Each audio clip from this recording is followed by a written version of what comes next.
Assalamualaikum warahmatullahi wabarakatuh.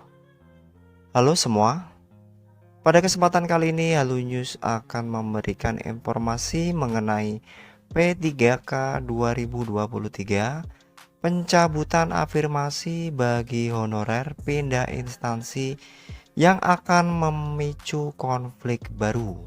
Dan berikut informasinya. Pencabutan afirmasi bagi honorer yang pindah instansi dinilai memicu konflik baru. Pasalnya, tidak semua instansi membuka formasi P3K 2023, sehingga honorer K2 maupun non-K2 harus mencari celah lain dengan mendaftar di instansi lain.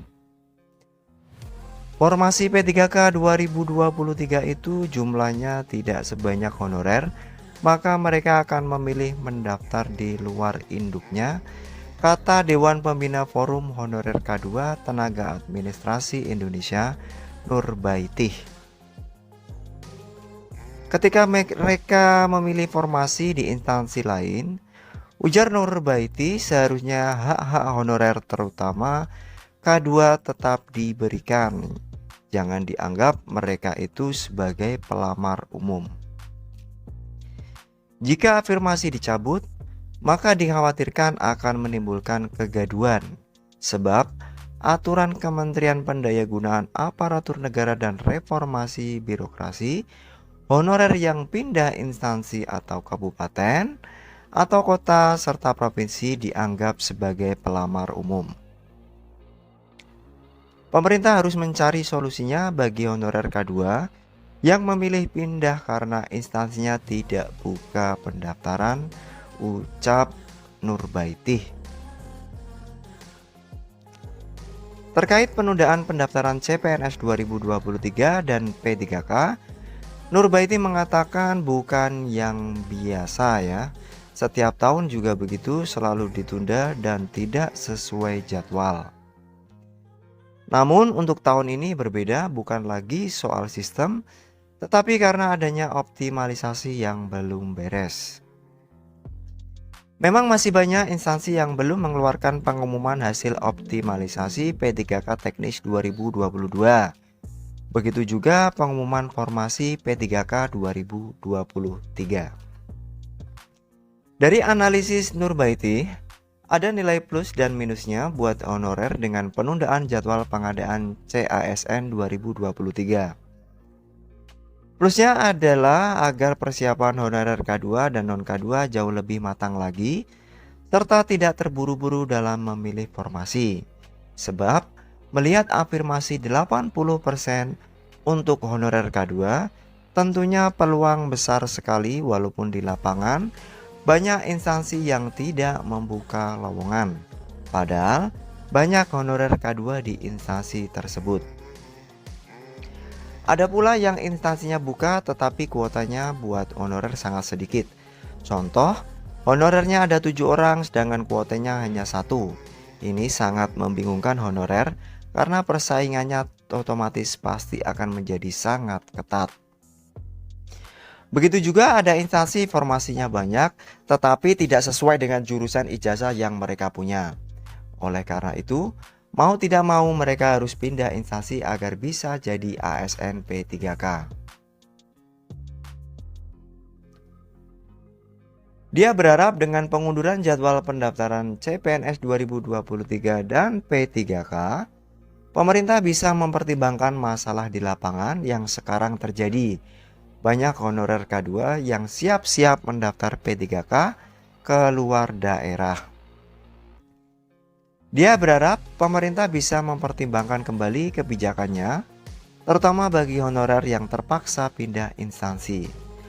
Jangan lagi mereka yang honorer K2 dianggap sebagai pelamar umum, berikan mereka afirmasi juga walau tidak sebesar honorer induknya, pinta Nurbaitih.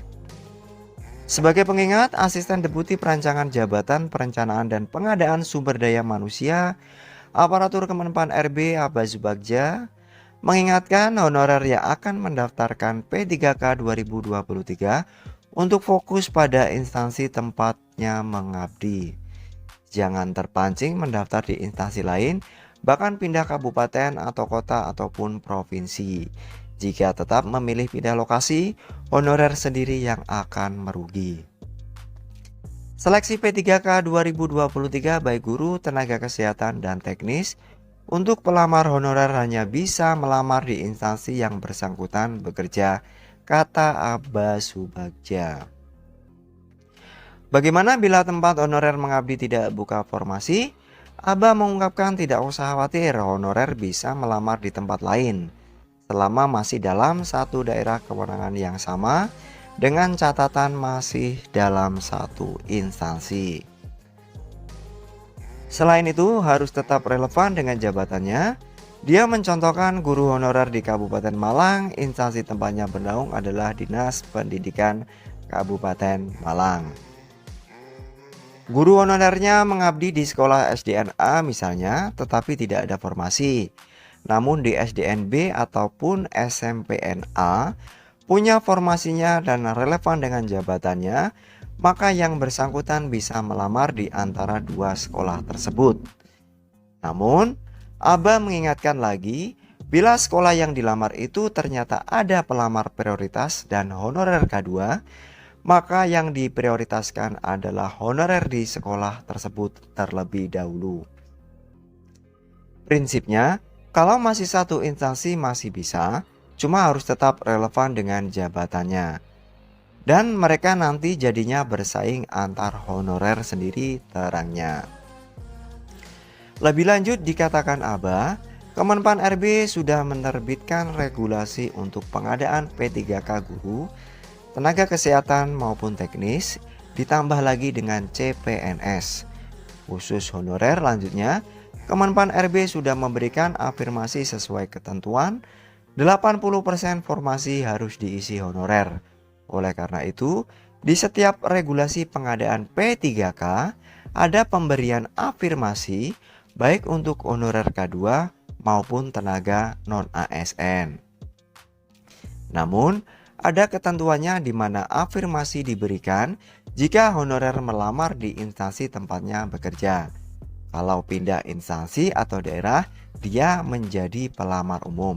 Dan afirmasi honorernya tidak diberikan sebab yang tahu kondisi honorer adalah instansi masing-masing, tegasnya. Dia menyadari jumlah formasi P3K 2023 tidak sebanyak dengan jumlah honorer. Oleh karena itu, honorer pasti banyak yang ingin memilih formasi di luar daerahnya. Namun, dia mengingatkan untuk tidak melakukan itu, sebab pengangkatan P3K dari honorer ini sebenarnya untuk menyelesaikan tenaga non-ASN yang tersebar di seluruh daerah. Kalau mau melamar formasi di luar instansi atau lintas daerah, bisa saja, tetapi melalui jalur pelamar umum. Artinya, yang bersangkutan akan bersaing dengan pelamar umum lainnya, ucapnya. Demikian yang dapat kami sampaikan. Semoga bermanfaat bagi kita semua. Akhir kata, wassalamualaikum warahmatullahi wabarakatuh.